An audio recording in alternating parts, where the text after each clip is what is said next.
ulama menyatakan seorang mukmin dia berpindah daripada satu amal kepada amal yang lain. Daripada suatu amal yang selesai kepada amal yang baru. Bukan keadaan seorang mukmin itu berpindah dari satu kehendak kepada satu kehendak yang lain. Daripada satu keinginan hawa nafsu kepada keinginan hawa nafsu yang lain. Fa'idha faraghta fansab, apabila kamu selesai daripada ibadah, berpenatlah pada ibadah yang lain.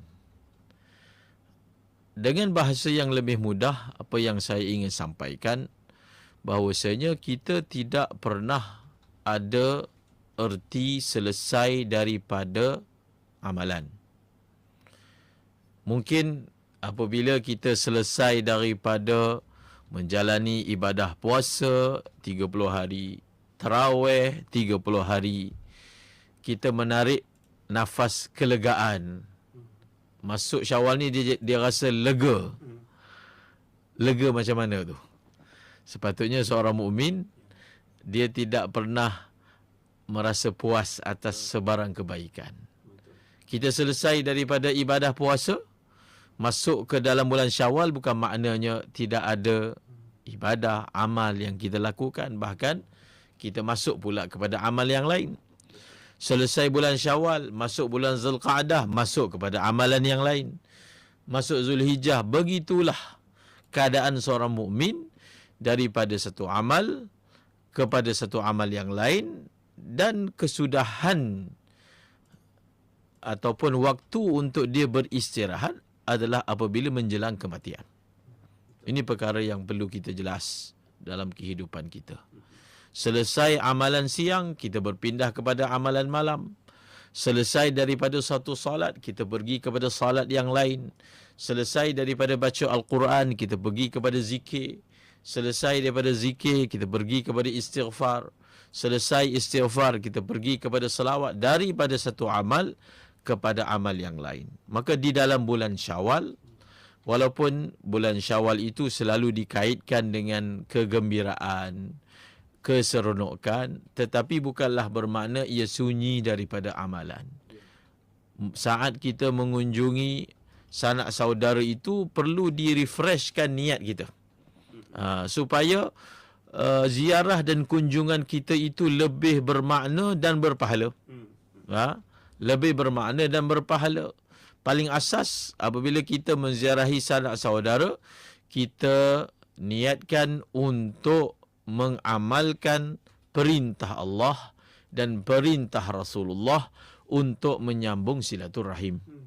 Apabila kita bagi duit raya kepada sesiapa daripada kalangan anak-anak kecil, bukan hanya sebagai adat Melayu, bahkan kita niatkan untuk memasukkan kegembiraan ke dalam hati manusia, kerana ia adalah amalan yang terpuji.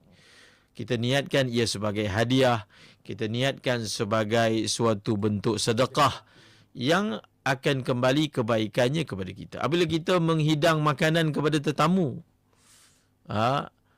kita ingat perintah Rasulullah, at'imut ta'am, bagilah makan. Dan ia merupakan salah satu amal yang boleh menyebabkan seseorang itu masuk ke dalam syurga. Maka kita boleh balut, kita boleh isi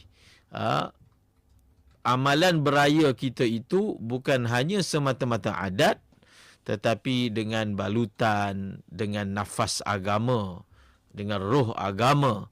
Maka insya-Allah raya kita itu akan jadi lebih bermakna, lebih bersyariat. Jadi bila kita melakukan amalan raya niat untuk menegakkan syariat, kita akan jagalah batas-batas syariat.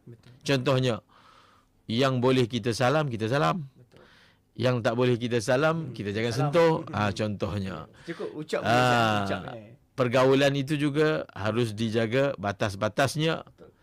Walau serapat mana pun kita dengan sepupu kita misalnya, ataupun kepada kawan-kawan kita, tetapi oleh kerana amalan raya ni dia bukan semata-mata adat, dia amalan agama, maka kita akan teringat untuk menjaga juga batas-batas agama. InsyaAllah setiap kali raya kita bukan hanya meraih kegembiraan, bahkan kita juga akan mendapat pahala naungan rahmat daripada Allah Subhanahu wa taala. Amin, amin, insya-Allah. Itulah yang kita nakkan.